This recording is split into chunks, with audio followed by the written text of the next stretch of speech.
你或者冇玩過佢，但你應該都有聽過佢個名。It's me, Mario。呢個着住一身紅色工人裝、留住一片八字鬚嘅佢，就係鼎鼎大名嘅 Mario。你仲記唔記得世界上第一款嘅 Mario 遊戲？唔通係呢款？但又好似唔係喎。嗰個啲人佢會叫佢做超級頂貴。係啊，叫超級頂貴。點解一款容量唔到40 KB 嘅遊戲可以裝到咁多關卡同細節，仲可以成為咁多玩遊戲嘅人嘅啟蒙？就連開發出 Metal Gear 系列嘅神級製作人小島秀夫都話，佢係因為 Mario 先會成為遊戲創作者。眼前呢一位就係 Mario 之父 Mario 嘅創作者宮本茂啦。點解呢隻 game 可以瘋魔成個世界？點解 Mario 仲可以有咁多創意同創舉，玩極都玩唔厭嘅呢？今集 Big Brain Theory， 我哋揾咗復古遊戲愛好者大神嚟同我哋分享當初玩 Mario 帶嚟嘅感動，講下 Mario 引申出嘅遊戲文化，同時都揾咗嚟自 Retro.hk 嘅Dixon，曾經從事過遊戲教育，由佢用文化同設計角度分析 Mario 呢隻遊戲。而其實史上第一隻 Mario 遊戲呢，就係呢隻 Donkey Kong。而原來隻 game 本身嘅主角呢，並唔係 Mario， 而係大力水手。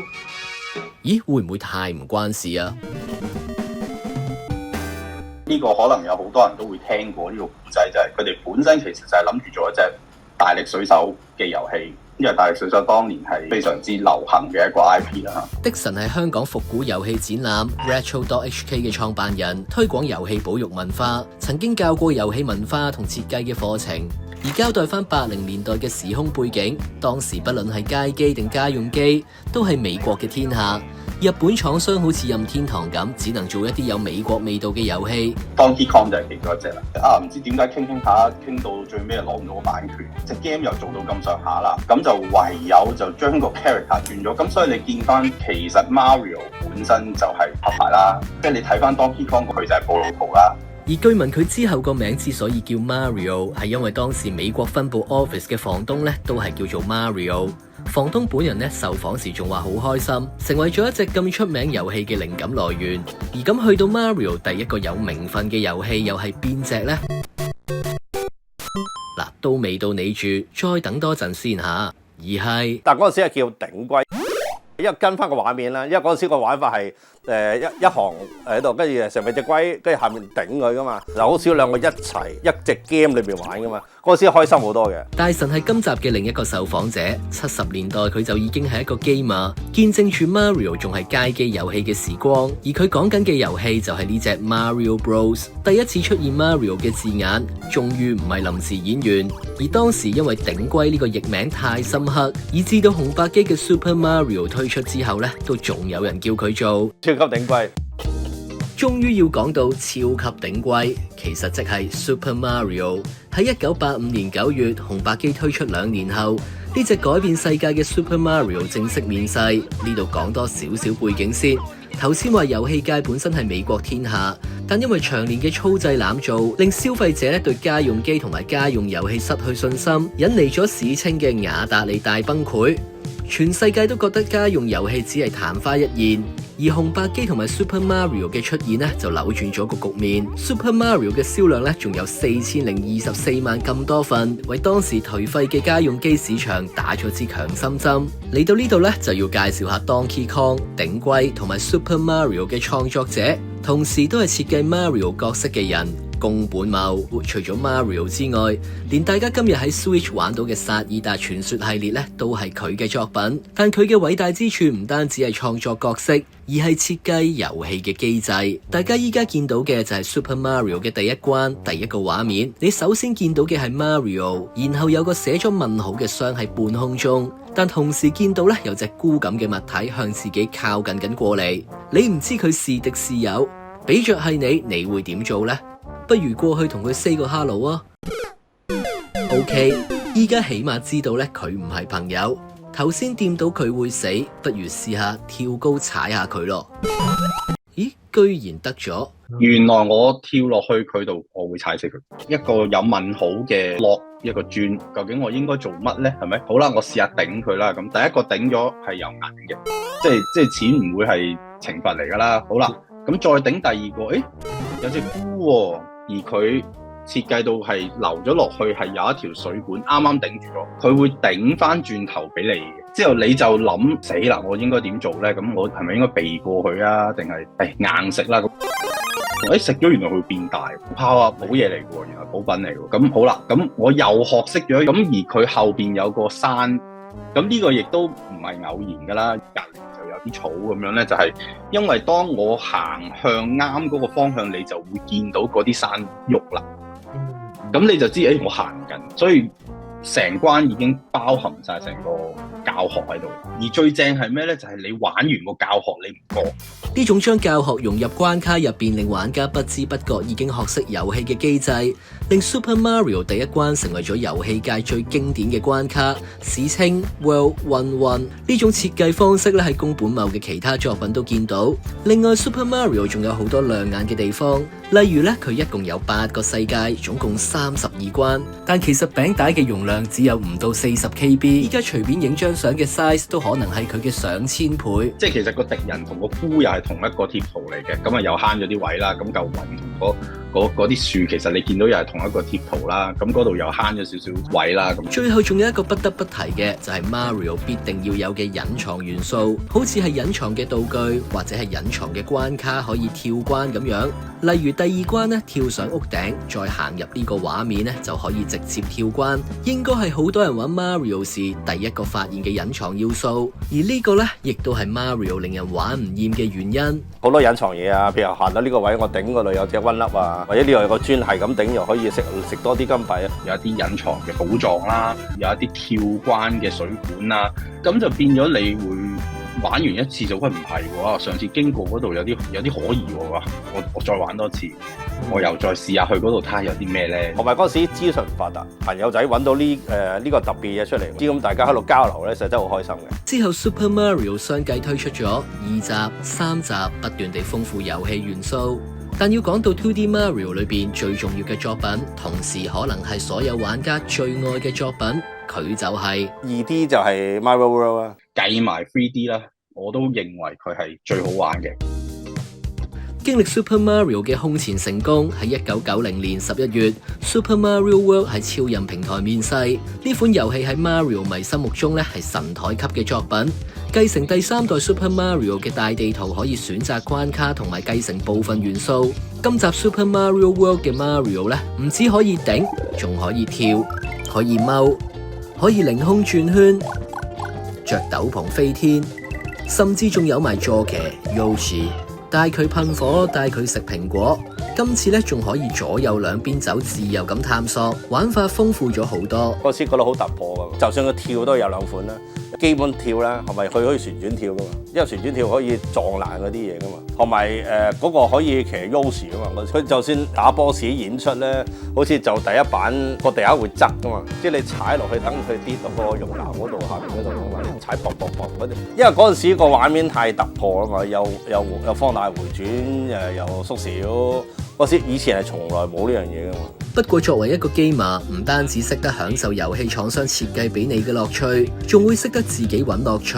講緊嘅就係揾遊戲裏邊嘅 bug，即係設計嘅漏洞。呢樣嘢咧都貫穿咗咁多個作品。我哋而家覺得耳熟能詳嘅一啲功能或者一啲 feature，其實係 bug 嚟嘅。你記唔記得玩 Mario 嗰陣咪有一種 block 係你頂佢會不停出緊嘅，即係你要頂到佢冇噶嘛？嗰個係 bug 嚟嘅。Dixon 嘅意思係喺開發過程中，人員發現呢個 bug，因為覺得有趣而保留落嚟。但更多時候咧係反過嚟，玩家發現咗呢啲 bug，利用啲 bug，最後影響翻隻 game 轉頭。例如最出名嘅水下256關，要戳佢出嚟咧，首先要插入 Super Mario 餅帶，開機，中途掹出嚟，再插入呢隻網球，跟住又掹又插翻 Mario 帶，撳實 Start 同埋 A。如果你部機咧好彩冇燒到，你就有機會進入呢個關卡啦。即係 Super Paper Mario 咁，佢裏邊都有一個世界提到 Minus World， 即係都係致敬翻我哋。而當然仲有彈牆呢個高手限定嘅 bug。玩彈牆嘅其實係一個 bug 啦，簡單啲講係當水管或者嗰埲牆嗰啲磚嗰度，其實係有1-2個 pixel， 你係可以個 Mario 跳咗上去攝一攝，然後你喺嗰度再彈嘅。咁我第一次見到嗰陣，我都覺得竟然有人可以發現啲咁嘅嘢嘅，出名到就係、當然啦，任天堂佢會知啦。咁咧佢就亦都將呢一樣嘢係放咗去後來嘅 Mario 嘅。咁第一次可以擅如埲牆或者彈牆，其實就反而係 Super Mario 64嘅。1994年同任天堂鬧翻嘅 Sony 推出佢哋嘅主機 PlayStation， 同時都象徵遊戲進入咗 3D 時期。作為 2D 時期嘅王者，任天堂都要向 3D 世界進發。當時市面上雖然已經好多 3D 遊戲，但操作動作上大家都未完全掌握到。好似係 Biohazard 啲角色要轉彎，居然要好似部坦克車咁原地自轉。而呢個任務自然都係落喺宮本茂身上。佢當時最主要係要解決點樣可以令到角色操作自由啲，視覺開闊啲，唔限死一種角度。最後呢一樣嘢就係用 Analog Stick 去解決咗。當年十字掣係手掣嘅主流，但 N64 嘅掣就係咁嘅樣。當年好多人覺得好怪，但 Mario 64就充分展現咗呢個手掣呢粒 stick 嘅好處，能夠用距離360度咁行動，玩家仲可以控制視覺角度。而同期遊戲大部分都係限死一個角度。結果呢個作品喺遊戲雜誌 Famitong 裏邊喺40分滿分評價下取得39分。IGN 列入咗做史上100款最佳遊戲，仲被廣泛認為係 3D 平台遊戲嘅奠基之作。但除咗對 3D 遊戲嘅貢獻，呢個遊戲仲實現咗宮本茂一個想實現好耐嘅諗法。呢個諗法就叫做雙停世界。喺 Mario 64裏邊分好多唔同關卡，同以往唔一樣嘅係，你唔需要好線性咁打完一關先一關，而係有一定自由度去選擇關卡，選擇你要進入嘅世界。佢係好似一個主題公園咁，入到去嗰個城堡就係有唔同嘅區域，嗰邊有 Toy Story 嘅小世界，有即係好似一個日本嘅迷你嘅花園，一個庭園嗰種諗法去做，你 feel 到少少。但係因為佢始終係 2D 咧，係嘅。但係喺 Mario 64入邊就真係展現到出嚟啦。雖然好偉大，但 2D Mario 始終係立國嘅根本，唔係每個 fans 都中意 3D 化嘅 Mario， 就好似大神就係其中一位。同埋我覺得係跳得好唔準嘅，因為始終你三維空間跳嚟跳去咧，嗰個落地嗰個位咧好難掌握，同埋始終個視點咧係爭啲嘅，即係嗰個始終真係開始啊！但其實大神並唔寂寞，外國有好多玩家都仲玩緊 2D 嘅 Mario， 不過呢個留翻最後再講。而往後呢種雙停概念體現咗喺好多唔同嘅作品入邊，好似喺07年喺 Wii 平台推出嘅 Galaxy。每個星球都係一個世界，仲有完全唔同嘅玩法同埋關卡設計風格，加上佢可以圍住星球360度行嘅物理系統，成為咗好多 Mario 迷心目中嘅經典。好似喺 Mario 電影裏邊就有好多 Galaxy 嘅元素，好似喺 Galaxy 裏邊出現嗰隻猩猩咁。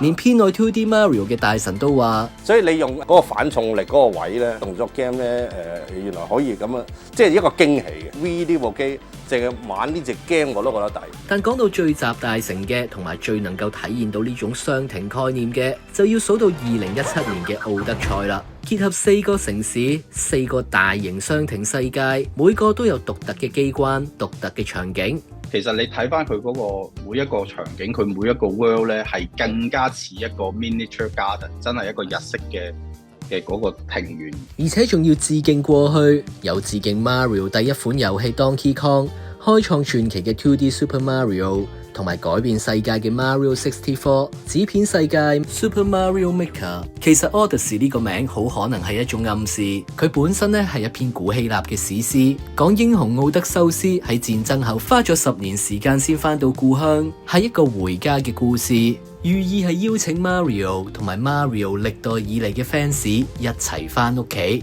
所以先會設計咁多致敬位，可以喚起咁多玩家嘅回憶。係因為佢由第一隻 game 開始計起啊 ，Mario 已經有超過40年歷史。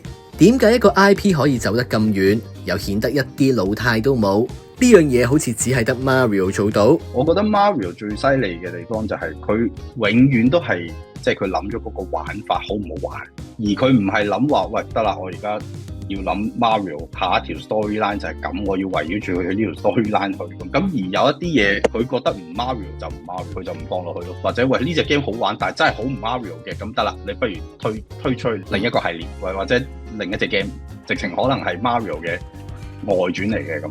咁所以我認為佢放得 Mario 或者 Mario 等人嘅 IP 落去一隻 game 入邊咧，我覺得已經係一個信心保證嘅。另外 Odyssey 仲有多一層嘅意義，就係嚟到呢個年代，大部分廠商肯使錢落去嘅3A 大作，都係好似 GTA 同埋刺客教條呢一類 Open World 嘅作品。但好似 Mario 呢種以跳平台為主要玩法嘅遊戲，居然可以喺呢個年代做到一隻3A 大作。而就算好似係 Super Mario 過去咗咁多年，已經有奧德賽呢啲新世代嘅 Mario 遊戲，但到今日咧，依然好多人玩翻初代嘅 Super Mario， 仲會玩 speedrun 力捽完美，操練自己嘅技術。外國係好興呢樣嘢，因為本身佢哋好有鑽研挑戰極限。